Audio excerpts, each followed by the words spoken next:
experiência quando eu cheguei em Cornell, a vontade que dava realmente era de fazer tudo que é disciplina, porque tinha muita coisa interessante para se explorar, né?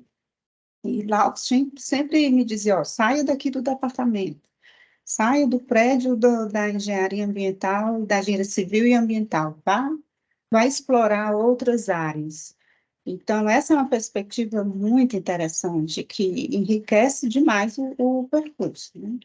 E, realmente, você ir para a área de biologia, ou vai para a economia, ou vai entender mais dos processos computacionais, vai para a computação.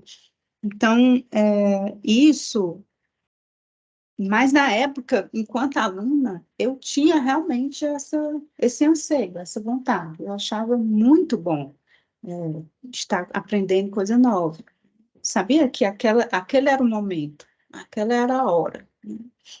E isso me dá um pouco, hoje em dia, enquanto professora, um pouco de inquietação, e eu atribuo isso para eu não me sentir mais insatisfeita, eu atribuo isso à imaturidade, na verdade, dos alunos de graduação da engenharia e que nos perguntam por que tem que fazer cálculo, né? Dentro da mesma área, essa percepção de ir muito direto à prática, né?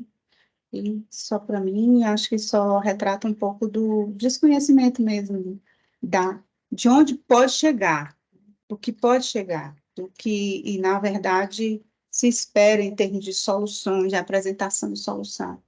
Então, você nunca vai conseguir inovar e gerar novos conhecimentos, né? O conhecimento é em si essa capacidade de você relacionar conhecimentos diferentes, áreas diferentes. Eu acho isso muito relevante, muito importante. Isso vale, assim, e é um esforço que não é simples, às vezes é difícil, né?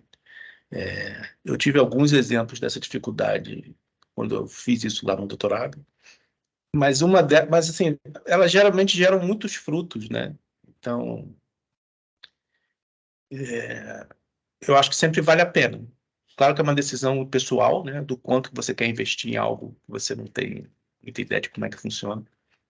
Se isso vale a pena para você, assim, é uma decisão mais pessoal mesmo, né? Mas às vezes o caminho mais fácil no curto prazo não necessariamente é o melhor caminho, né?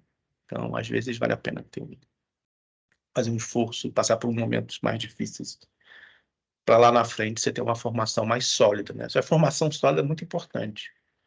Essa coisa da mágica que eu costumo falar quando eu me referia lá nos papos com o Cláudio Neves e com o Rosman. O Rosman formado no MIT, né? O Rosman do Então, MIT. assim, sem sombra de dúvida, boa parte da mágica vinha de uma boa formação. Nossa, ele viu as coisas que eu falava assim, Acho que é boa formação. É isso que diferencia realmente, assim, você ter uma solução inovadora ou não. Não tem como, não tem segredo, né? Não tem mágica, é não formação. tem mágica. Eu falei mágica realmente com, entre aspas, eu não botei as aspas, mas assim, no fundo eu estava fazendo uma brincadeira, mas eu acho que isso é algo que todo mundo tem que pensar um pouco, né? E, bom, agora acho que vai nesse caminho, meio que volta ao como que eu falei no início, de explicar o que eu passo para os meus colegas, meus amigos.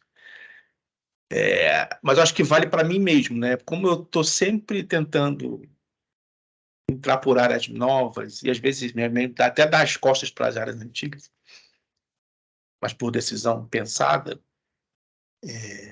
eu fico o tempo todo, eu acho que é importante a gente fazer isso ao longo da carreira inteira, né? Tá sempre reavaliando onde você está e para onde você quer ir, né?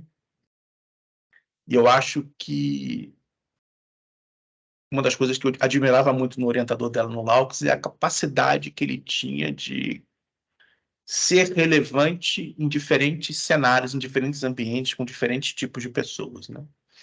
E eu acho que isso tem muito a ver com o fato de ele ter sempre sido muito aberto a novos conhecimentos, novos desafios.